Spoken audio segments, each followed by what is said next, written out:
এই চ্যাপ্টারটার বেসিক্যালি নাম হচ্ছে child development and it's principles. Development আমরা যেহেতু নতুন একটা ওয়ার্ড, সেটা বোঝার জন্য কার সাপোর্ট নিই? গ্রোথের সাপোর্ট নিই। মানে বাচ্চার বিকাশ বোঝার জন্য আমরা বাচ্চার বৃদ্ধি যেহেতু জানি, বৃদ্ধি থেকে বুঝবো। তাহলে একদিকে হচ্ছে আমাদের কি আছে? বৃদ্ধি আছে, যেটার ইংলিশ কি? বৃদ্ধির ইংলিশ হচ্ছে গ্রোথ। আরেকদিকে আমরা কি দেখছি? বিকাশ দেখছি। বিকাশের ইংলিশ হচ্ছে কি? ডেভেলপমেন্ট, তাই তো? তো প্রথমে গ্রোথটা দেখিনি। বাচ্চার যে বৃদ্ধি কতদিন পর্যন্ত হয়? নির্দিষ্ট সময় পর্যন্ত, আজীবন হয় না। অন্যদিকে বিকাশটা আমরা দেখবো আজীবন হচ্ছে। বিকাশ বলতে কি? কিরকম বিকাশ? মানসিক বিকাশ, তাই তো? প্রাক্ষবিক বিকাশ মানে ইমোশনের যে পরিবর্তনগুলো হচ্ছে। শারীরিক বিকাশ, সে যে বড় হচ্ছে সেটা। এই যে শারীরিক বিকাশ যখনই তুমি বলে দিলে, তার মানে ডেভেলপমেন্ট বা বিকাশটা কি? একটা বিগার অ্যাসপেক্ট, তাই না? বড় একটা জায়গা, যার মধ্যে ছোট্ট একটা জায়গায় গ্রোথও রয়েছে। কারণ কি? বিকাশের একটা পার্ট তো শারীরিক বিকাশ, আর শারীরিক বিকাশটা কি? সেটাই হচ্ছে বৃদ্ধি বা গ্রোথ, তাই না? তাহলে বিকাশটা কি? বড় একটা জায়গা, তার মধ্যে ছোট্ট একটা পার্ট হচ্ছে গ্রোথ বা বৃদ্ধি। ওকে, এবার বৃদ্ধি কি হচ্ছে? বৃদ্ধি কন্টিনিউয়াস, কিন্তু কিছুদিন পরে গিয়ে থেমে যাচ্ছে, তাই না? প্রথম দিকে কন্টিনিউয়াস, পরে গিয়ে থেমে যাচ্ছে। আর এটা কি? কন্টিনিউয়াস কদিন পর্যন্ত চলছে? আমৃত্যু। শুরু হচ্ছে কখন? জন্মের আগেই, কিন্তু যখন কনসিভ হচ্ছে বেবিটা, তখন থেকে বাচ্চার বিকাশ শুরু হয়ে গেছে। তার ব্রেনের ডেভেলপমেন্ট হচ্ছে, হার্ট ডেভেলপমেন্ট হচ্ছে, সব ডেভেলপমেন্ট মায়ের গর্ভে তো অনেকটাই হচ্ছে। তাহলে ডেভেলপমেন্ট কখন থেকে শুরু হচ্ছে? মাতৃগর্ভ থেকে, কনসিভ হওয়ার পর থেকে। আর বৃদ্ধিও তখন থেকে শুরু হচ্ছে, কিন্তু বৃদ্ধি একটা টাইম পরে ম্যাচিওর হয়ে গেল, বৃদ্ধি থেমে গেল। ডেভেলপমেন্টটা অনেক দিন পর্যন্ত চলছে। কেন? ডেভেলপমেন্টের একটা পার্ট কি? মেন্টাল ডেভেলপমেন্ট বা কগনিটিভ ডেভেলপমেন্ট। আমাদের চিন্তা ভাবনা প্রতিনিয়ত পরিবর্তন হচ্ছে। আজকে আমি যেভাবে ভাবছি, আজ থেকে 5 বছর পরে তো অন্যভাবে ভাববো, তাই না? মরার আগের দিন পর্যন্ত অন্যভাবে ভাববো। সেজন্য আমার মানসিক যে বিকাশটা বা কগনিটিভ ডেভেলপমেন্ট, সেটা প্রতিনিয়ত পরিবর্তন হচ্ছে। ডেভেলপমেন্টের আরেকটা দিক আমরা দেখেছিলাম ইমোশনাল ডেভেলপমেন্ট। আমাদের ইমোশনস প্রতিনিয়ত চেঞ্জ হচ্ছে, তাই না? তারপরে সোশ্যাল ডেভেলপমেন্ট দেখেছিলাম, সোসাইটির প্রতি আমার রেসপন্সিবিলিটি প্রতিনিয়ত চেঞ্জ হচ্ছে। তাহলে সোশ্যাল ডেভেলপমেন্টও প্রতিনিয়ত চেঞ্জ হচ্ছে। ডেভেলপমেন্টের একটা পার্ট যেটা ফিজিক্যাল ডেভেলপমেন্ট, সেটা বেশি দিন হয় না। সেটা মোটামুটি আমি যখন আর কি ম্যাচিওর হয়ে যাচ্ছি, তখন আমার ফিজিক্যাল ডেভেলপমেন্ট মানে হাইট বাড়া কমে যাচ্ছে। তো মোটা তো হচ্ছি, ফিজিক্যাল ডেভেলপমেন্ট সেখানেও কিন্তু হচ্ছে, মোটা হচ্ছি বা যাই হচ্ছি, তাই না? তাহলে এই হলো আমাদের বৃদ্ধি আর বিকাশের বৈশিষ্ট্য।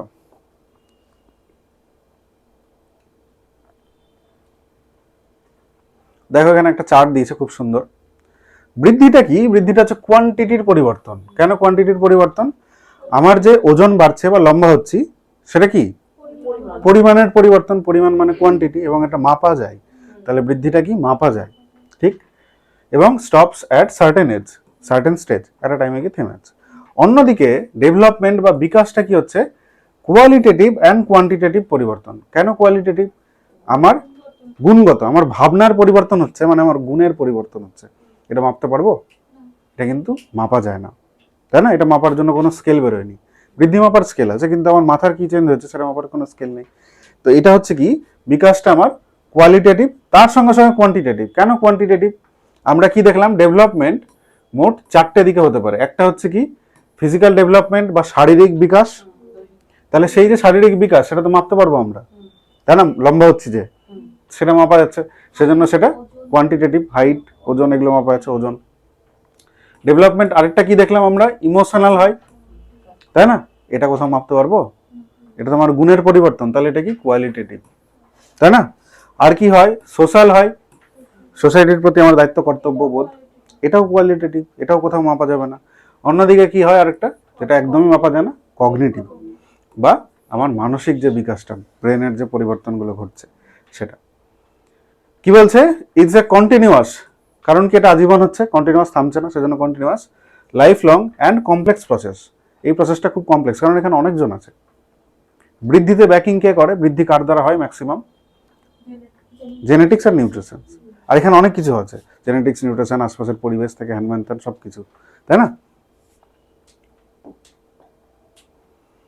এই যে দেখো লেখা আছে, গ্রোথ কি হচ্ছে? Driven largely by genetic makeup. আমি বাবা মার কাছ থেকে যেরকম পেয়েছি, বাচ্চা কাচ্চা ঠিক অনেকটা ওরকমই হয়। আর গ্রোথটাকে খুব বেশি চেঞ্জ করা যায় না, খেলাধুলার মাধ্যমে কিছুটা করা যায়। বিকাশ কিন্তু অনেক চেঞ্জ করা যায়, এবং এটা চেঞ্জ কে করতে পারবো? আমি পারবো, আমি টিচার। সেই জন্যই আমাকে চাইল্ড ডেভেলপমেন্টটা এত ভালো করে পড়ানো হয়, যেন একটা বাচ্চার ওই যে 4টে দিক দেখলাম, ওই 4টে দিকে বাচ্চার বিকাশ যেন খুব ভালোভাবে ঘটে। ঠিক তো? আচ্ছা, এইটা এরকম করে যখন পড়ছো তখন বুঝতে পারছো। এবার হঠাৎ করে পরীক্ষার আগে ম্যারাথন দেখে যাবে, সেখানটাতে ম্যারাথনে দেখবে লেখা থাকবে শুধুমাত্রই বিগ ডেভেলপমেন্টটা কোয়ালিটির পরিবর্তন। ডেভেলপমেন্ট শুধু কোয়ালিটির পরিবর্তন না, ডেভেলপমেন্টে কোয়ান্টিটিও আছে, বুঝলে? গ্রোথে যেমন কোয়ান্টিটি আছে এবং গ্রোথটা তো ডেভেলপমেন্টেরই পার্ট, সেজন্য ডেভেলপমেন্টে কোয়ালিটির সঙ্গে কোয়ান্টিটিও রয়েছে। কোয়ান্টিটি হচ্ছে পরিমাণ, এই যে ফিজিক্যাল ডেভেলপমেন্ট, দুটোই হবে ওখানে। হ্যাঁ, সেটাই ঠিক হবে। এই যে ধরো ফিজিক্যাল ডেভেলপমেন্ট, তুমি বড় হলে, লম্বা হলে, বা তোমার ওজন বাড়লো, সেটা তো কোয়ান্টিটির পরিবর্তন হলো। এটাকে বলে পরিমাণগত আর এটা গুণগত বিকাশ, দুটোই হয়। আর এটা শুধুমাত্রই পরিমাণগত, বুঝলে?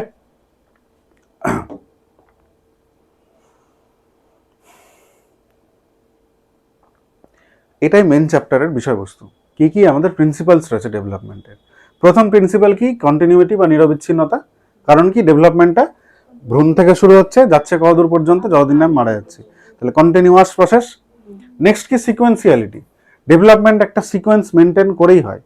এরকমের অনুযায়ী আমরা দুটো নতুন টার্ম পড়েছিলাম। কি কি পড়েছিলাম? না, এটার পরে এটা ডেভেলপমেন্ট হবে, এটা আগে থেকে বলে দেওয়া যায়।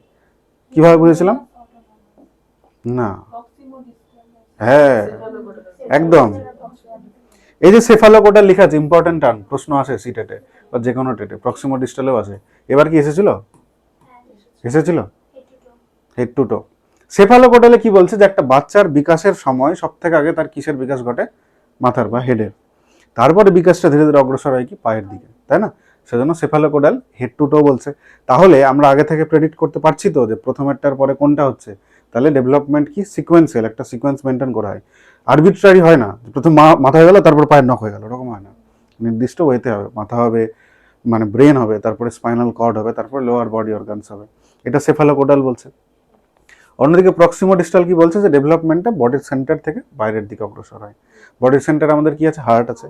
হার্টের ডেভেলপমেন্ট হলো, হার্টের পাশে হার্টের রিবসের ডেভেলপমেন্ট হলো, রিবসের পরে আমার এই যে কেন বলে বাইসেপস ট্রাইসেপস, এগুলো হলো। তারপরে ধীরে ধীরে আমার আঙুল হলো, নখ হলো, এরকম করে ধীরে ধীরে বডির আউটওয়ার্ডে যাচ্ছে ডেভেলপমেন্টটা। এটা কোন ইয়ে দ্বারা প্রকাশ করা হয়? প্রক্সিমো ডিস্টাল। ডিস্টেন্স বাড়ছে ধীরে ধীরে, প্রক্সিমিটির দিকে যাচ্ছে। আর সেফালোকোডালটা কি? হেড টু টো, বুঝলে?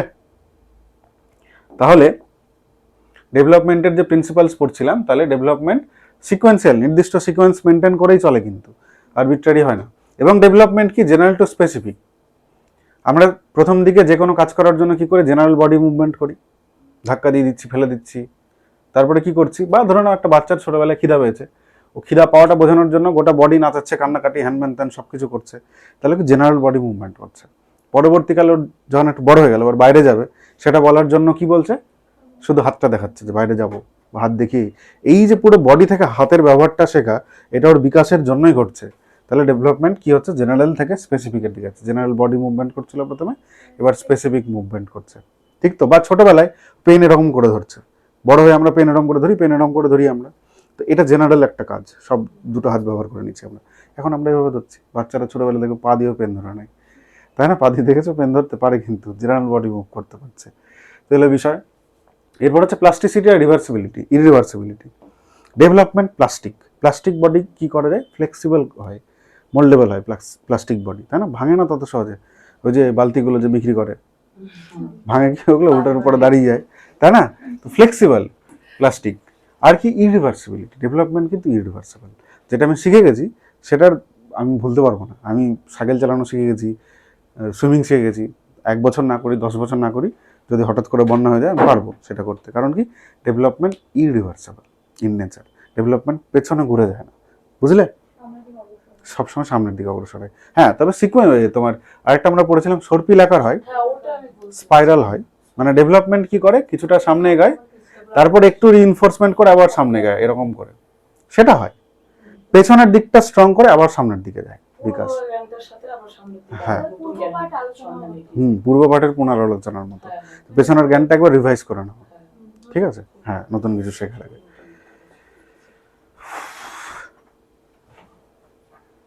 সুন্দর হচ্ছে।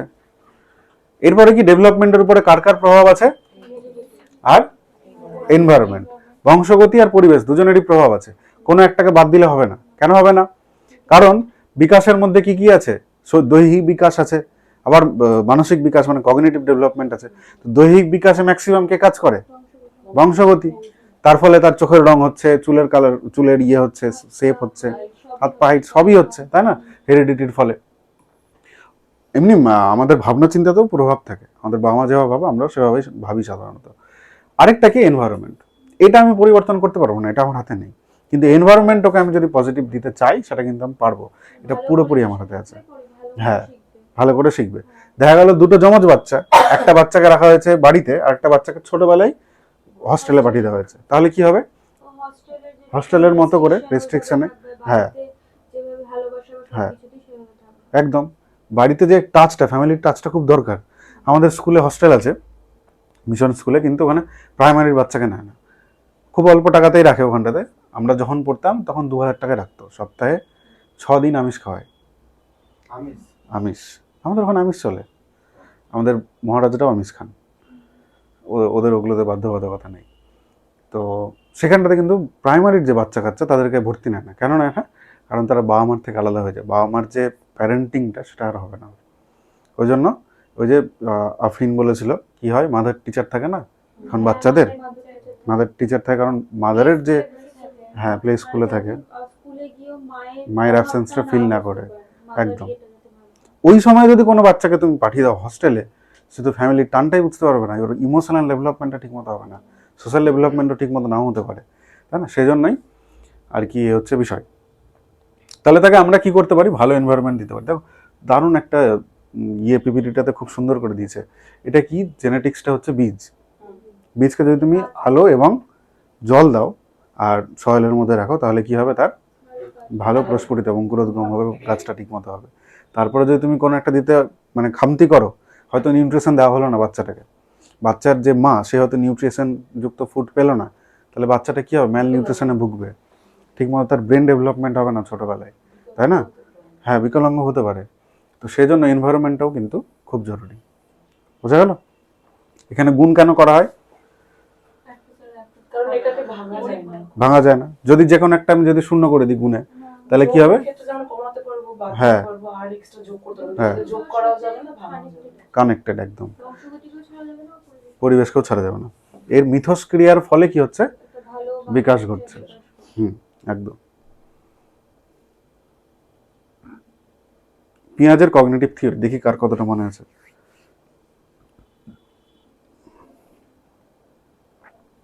স্টেজেস, প্রথম স্টেজ কি, মানে একটা বাচ্চা ছোটবেলা থেকে বড় হওয়া কালীন ওর যে বিকাশগুলো ঘটছে, কোন সময় কি বৈশিষ্ট্য, সেটা নিয়ে পিঁয়াজের থিওরি আমরা পড়ব। ছোটবেলায় ওর স্টেজ কি, দেখো চোখের একটা সাইন দিয়েছে, চোখটা কি আমাদের সিডিপির ভাষায় সেন্সার্স বা সেন্সারি মোটরস, ইন্দ্রিয়গুলো, আমাদের যে 5টা ইন্দ্রিয় আছে সেরকম চোখও একটা ইন্দ্রিয়। পিপিটিতে চোখ দিয়েছে মনে রাখার জন্য যে এই স্টেজটার নাম কি, সেন্সারি মোটর স্টেজ। এই অবস্থায় বাচ্চারা কি করে, ওদের যে সেন্সার্স রয়েছে, 5টা সেন্সার্স আমাদের, সেগুলো দিয়ে সবকিছু বোঝার চেষ্টা করে বা সেগুলোর বিকাশ খুব র্যাপিডলি হয়। বাচ্চা দেখবে পেলো, পোকা পেলো, মুখে দিয়ে দিল, মুখে দিয়ে বুঝতে পারলো যে বাপরে কামড় দিয়ে দিচ্ছে বা কিছু একটা হচ্ছে, ওর সেন্সার্স ইউজ করলো, জিপটা ইউজ করলো, তাই না, হ্যাঁ, সব সেন্সার্স দিয়ে ওরা কাজ করে। এই অবস্থাতেই বাচ্চাদের অবজেক্ট পার্মানেন্স তৈরি হয়। অবজেক্ট পার্মানেন্স কি আরেকবার বলো,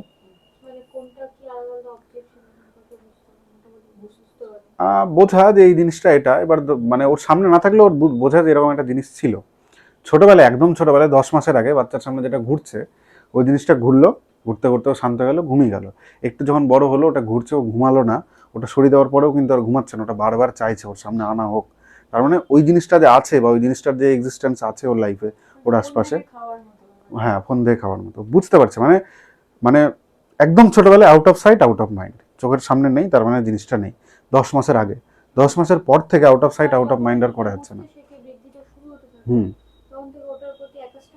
হ্যাঁ, এটার এক্সাম্পল ওই যে বলেছিলাম যে বাচ্চাটা যখন ছোটবেলায় একদম ছোট কিছু একটা চালিয়ে দিল, বললো যে কাক নিয়ে চলে গেছে, বাচ্চাটা কাকের পিছনে দৌড়াবে, ছোটবেলায় দৌড়ানোর চেষ্টা করবে যাওয়ার। একটু বড় হয়ে গেলে যখন এরকম করে ছুড়ে দেওয়া হচ্ছে, তারপর বাচ্চাটা কাকের পিছনে না গিয়ে ও কি করছে, ওর হাত মানে মায়ের আশপাশে চেক করছে সেখানে আছে কিনা জিনিসটা। এটা হচ্ছে অবজেক্ট পারমানেন্স। মানে বাচ্চাকে বোকা বানাতে পারবে না তুমি 10 মাসের পরে বা 1 বছরের পরে, বুঝলে। এখনো কেউ কারো অবজেক্ট পারমানেন্স তৈরি হয়নি, এরকম কেউ আছো? তৈরি হয়ে গেছে সবার। সেন্সারি মোটর হলো এরপরের স্টেজটা প্রি অপারেশনাল, তারপরে কংক্রিট অপারেশনাল, তারপরে ফর্মাল অপারেশনাল। অনেকে ভুল করে কংক্রিটে শেষ ভাবে, সেটা কিন্তু নয়, আরেকটা স্টেজ আছে, ঠিক আছে? তাহলে সেন্সারি মোটর হলো প্রি অপারেশনাল কোনটা, এটা 0 থেকে 2 ইয়ার্স, এটা 2 থেকে 7 ইয়ার্স। প্রি অপারেশনালে বাচ্চা লজিক তৈরি হয়নি এখনো, ওই জন্য লজিকের বাইরে গিয়ে কাজকর্মগুলো করে, যেমন ইগোসেন্ট্রিক, আর এখানে লেখা নেই। প্রি অপারেশনালে কি বলো, অ্যানিমিজম হয়, রাইট? অ্যানিমিজম মানে সর্বপ্রাণবাদ, বাচ্চা সবার সঙ্গে কথা বলে, বাচ্চার ধাক্কা লেগে গেল, তারপর ওটাকে কেউ একটু মেরে দিল, তখন বাচ্চা শান্ত হয়ে যায়, যা কেউ মার খেয়েছে, তাই না? তো অ্যানিমিজম হচ্ছে। তারপরে হচ্ছে কি, হ্যাঁ, সেন্ট্রেশন হয়, চিন্তা ভাবনাগুলো একই দিকে যায়, পেছন দিকে ভাবতে পারে না, বুঝতে পারলে? মানে কিরকম বলবো, ধরো না বাচ্চা যদি, হ্যাঁ, সেটাও বুঝতে পারে না, এখান পেছনে যায় না। হ্যাঁ, জল থেকে বরফ হচ্ছে, মানে বরফ থেকে জল হচ্ছে এটা বুঝতে পারছে, কিন্তু জল দিয়ে যে বরফ হয় সেটা বুঝতে পারছে না। হ্যাঁ, ইরিভার্সিবিলিটি, সেন্ট্রেশন একই ধরনের জিনিস, পরে বুঝতে পারবে। এটা প্রি অপারেশনালে এই জিনিসপত্রগুলো ঘটছে, বোকা বোকা কাজকর্মগুলো। কংক্রিট অপারেশনালে যখন চলে গেল, তখন ওর সামনে যেসব কংক্রিট অবজেক্ট আছে সেগুলো নিয়ে ওর আইডিয়া ক্লিয়ার, এবং এই অবস্থায় চিন্তার ডিসেন্ট্রেশন ঘটে, চিন্তাগুলো বিভিন্ন দিকে ছড়ায় এবং চিন্তা রিভার্সেবল হয়, ভাবতে শুরু করে। এই অবস্থায় কি হয়, লজিক বিগিনস, বাচ্চার মাথায় লজিক আসা শুরু হয়। লজিক নিয়ে খেলা নয়, লজিকটা জাস্ট মাথায় ঢুকলো। সেজন্য এই অবস্থায় কি করে বাচ্চা, ওর সামনে ধরো কংক্রিট একটা 3D অবজেক্ট রাখলে, সেই 3D অবজেক্টটা ও হাতে নিয়ে বুঝতে পারে যে হ্যাঁ এটা 3D অবজেক্ট। আমরা তো প্রথমে 2D 3D বুঝতাম না। আমি যখন ছোট ছিলাম, আমি একজনকে জিজ্ঞেস করেছিলাম 3D মানে কি, তখন আমাকে বলছিল যে তুমি টিভিতে যেটা দেখছো এটা 2D, এটাই বাইরে চলে আসলে 3D। মানে তোমাদের কোনো একটা ছবি যদি এখানে আমি দিয়ে দিই, তাহলে তোমার ছবির কি আছে, একটা লেন্থ আছে, আর এটা কি আছে, ব্রেথ আছে, তাহলে এটা 2 ডাইমেনশনাল, যার 2টো ডাইমেনশনস রয়েছে। এই জিনিসটা যখন বাইরে আসছে, মানে তোমার কি আছে, তোমার লেন্থ আছে, ব্রেথ আছে, হাইটও আছে, তাই না? তো তোমার 3টে ডাইমেনশন আছে, লেন্থ, ব্রেথ, হাইট, তুমি একটা 3D অবজেক্ট। তো এই বাচ্চাটাও কংক্রিট জিনিস ওর সামনে 3D জিনিস যখন আসছে, সেই জিনিসটা হাত দিয়ে ও কংক্রিট জিনিস বুঝতে পারছে। সেজন্য এটাকে কি বলা হয়, কংক্রিট অপারেশনাল স্টেজ। এই অবস্থায় ও মানে ও নিজের মাথায় কিন্তু খুব একটা বেশি কল্পনা করতে পারে না, ওর সামনে কংক্রিট অবজেক্ট লাগবে, সেটাতে টাচ করেও বলতে পারবে, টাচ করা যাবে। মানে ওকে যদি তুমি গোলক বোঝাতে চাও, ফুটবলের যে গোলক বিষয়টা, সেটা বোঝানোর জন্য ওকে ফুটবল দিতে হবে। ওটা ছাড়া যদি তুমি গোলক বোঝাতে যাও, ছবি টবি এঁকে মেকে হ্যান ত্যান করে, তাহলে ওর মাথা খারাপ হয়ে যাবে। নকল করা না, মানে ওর সামনে ওর টাচটা লাগে। হ্যাঁ, গ্লোব দিয়ে বোঝালে ওর সুবিধা হবে। হলো, তার মানে লজিক মোটামুটি এসেছে। এবার এই লজিকটা নিয়ে খেলা শুরু করে কখন, ফর্মাল অপারেশনাল স্টেজ, একদম লাস্ট স্টেজ এটা। তখন আর ওর ওই গোলক বোঝানোর জন্য বল লাগবে না, ও মাথায় কল্পনা করে নিতে পারে। তোমরাও যেমন কল্পনা করছো যখন আমি গোলকের কথা বলছি, তাই না? বা তোমরা ত্রিভুজ বললে, বা তোমার ত্রিভুজ তো না, ওটাকে আর কি অন্য জিনিস বলে, পিরামিড, পিরামিড বুঝতে পারছো 3D অবজেক্ট হয়, তাই না?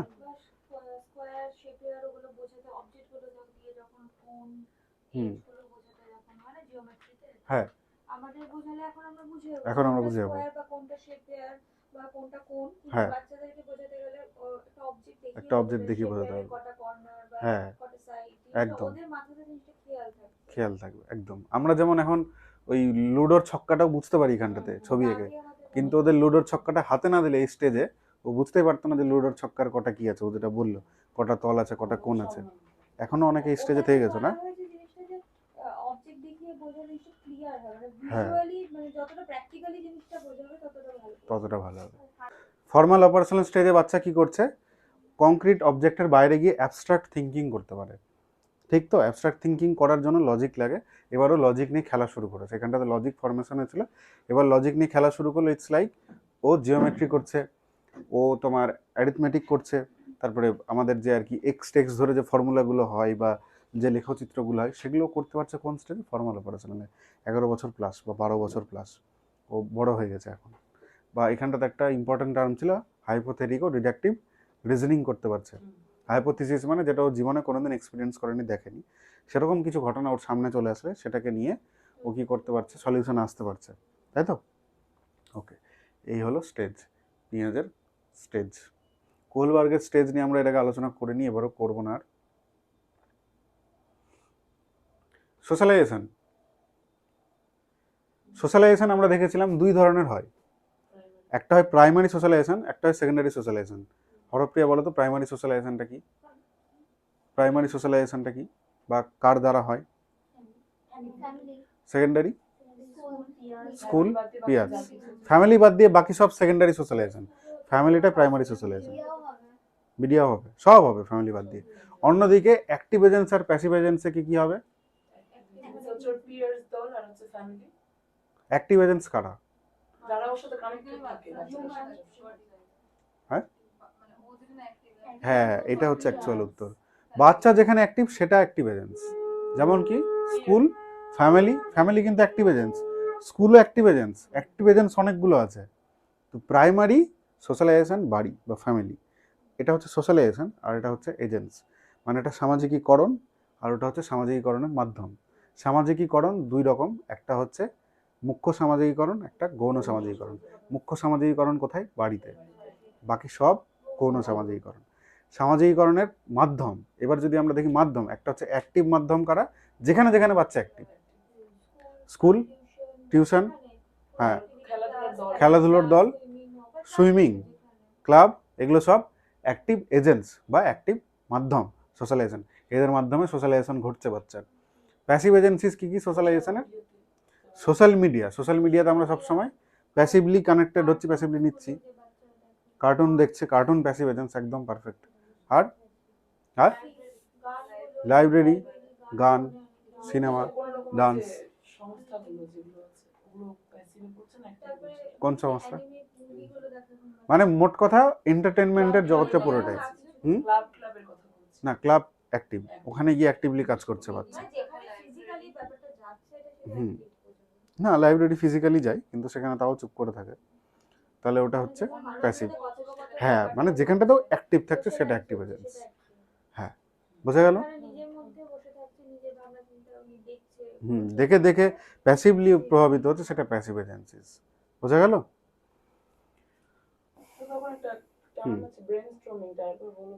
ব্রেন স্টর্মিং কোথায় আছে বলো? বলো ব্রেন স্টর্মিংটা কি তোমাদের মনে আছে? মস্তিষ্ক ঝঞ্ঝা।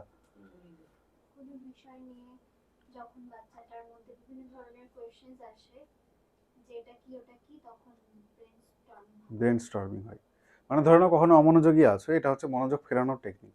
তখন তাকে এমন কিছু জিজ্ঞেস করো বা এমন কোনো সিচুয়েশনে ফেলে দাও যে ওর মাথায় অনেকগুলো ইকুয়েশন একসঙ্গে কাজ করে, ওটা হচ্ছে ব্রেন স্টর্মিং। মাথায় ঝড় তুলে দেওয়া বাচ্চাটার, বুঝলে?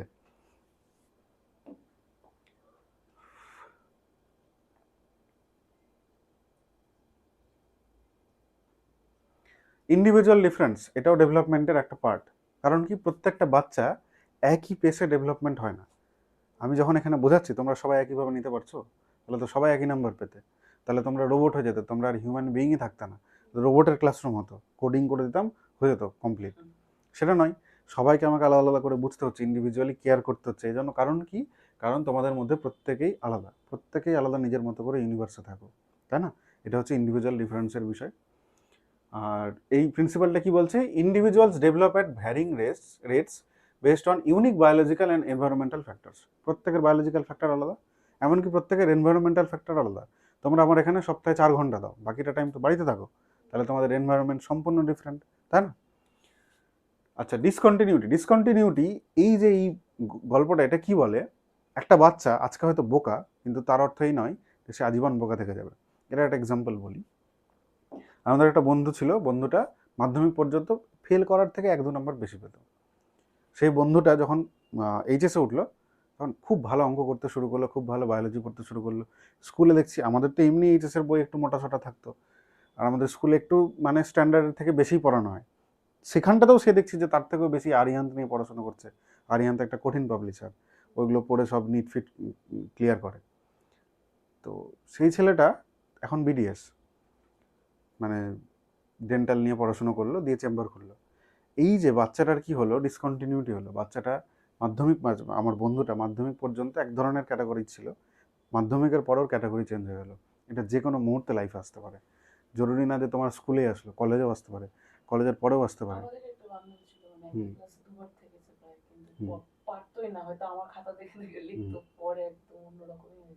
তোমাদের তো মনে আছে আমাদের যে বন্ধু এসেছিল, ও আমার ব্যাচের, কিন্তু ও আমার থেকে মানে নিচু ক্লাসে ছিল, একবার ও মানে ড্রপ দিয়েছিল। তারপরে আমাদের স্কুলেও পড়েনি, অক্রমণী স্কুলে চলে গেছিলো। এবং আমাদের তো কেউ আর্টস নেয় না, আমাদের স্কুলে আর্টসের কোনো বিভাগই নেই, শুধু সায়েন্সের আছে, কমার্সও নেই। ও সেই স্কুলে আর্টস নিয়েছিল, তারপরে ও ব্যাঙ্কিংয়ে গেল, আর ব্যাঙ্কিংয়ে যাওয়ার জন্য কী লাগে, ম্যাথ লাগে। তো দিস ইজ হোয়াট ডিসকন্টিনিউটি, বুঝলে? আচ্ছা, মিথ বাস্টিং একটা আমাদের মিথ রয়েছে, কি আছে, all children across cultures proceed through stages in the exact same time. বিভিন্ন কালচারের বাচ্চারা একই টাইমে কিন্তু একই স্টেজে থাকে না। কেউ হয়তো এখন এই স্টেজে আছে, হয়তো প্রিয় পার্সোনাল আছে, অন্যজন ওর থেকে হয়তো একটু মানে ভালো স্টেজে চলে গেছে, কংক্রিট পার্সোনালে চলে গেছে, ওর সোসাইটি কালচার এসবের জন্য। এই হলো বিষয়। দেখো এখানে একটা কেস স্টাডি বলছে ইংলিশ পড়ানোর সময় in a classroom of 5 year olds, 5 বছরের বাচ্চাদের ক্লাসরুমে, one child may read sentences fluently, একটা বাচ্চা কি করছে, ফ্লুয়েন্টলি সেন্টেন্স পড়তে পারছে, while another is still mastering the alphabet, ও এখন অ্যালফাবেটটা বুঝছে। একজন সেন্টেন্স বলে দিচ্ছে, আরেকজন অ্যালফাবেট বুঝছে, কারণ ইন্ডিভিজুয়াল ডিফারেন্স হতেই পারে। এটাই খুবই স্বাভাবিক, খুবই ন্যাচারাল বিষয়, বুঝলে? এটার জন্য কিন্তু বকা যাবে না, এটা সত্যি। হ্যাঁ, দুটো দুই রকম, জমজ বাচ্চাও দুটো দুই রকম এই কেসটাই।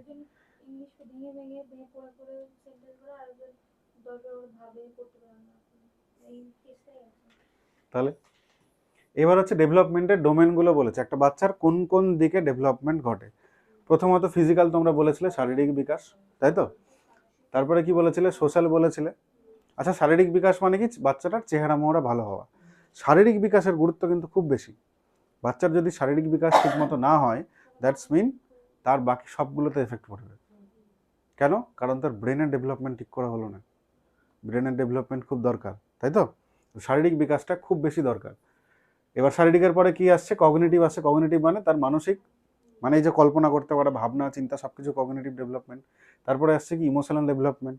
একটা বাচ্চা, সে চেহারা মোড়া ভালো, সে অঙ্ক ভালো করতে পারছে, বাংলাও ভালো বলতে পারছে, কিন্তু জীবনে ছোট কিছু হলেই ভেঙে পড়ছে, তার মানে তার কি, ইমোশনাল ডেভেলপমেন্ট ঠিক মতো হয়নি। এবার এই সব কটাই হয়ে গেছে, তারপরে বাচ্চাটা বোম বানাচ্ছে, তার মানে সে কি, সোশ্যাল ডেভেলপমেন্ট ঠিক মতো হয়নি, তাই না?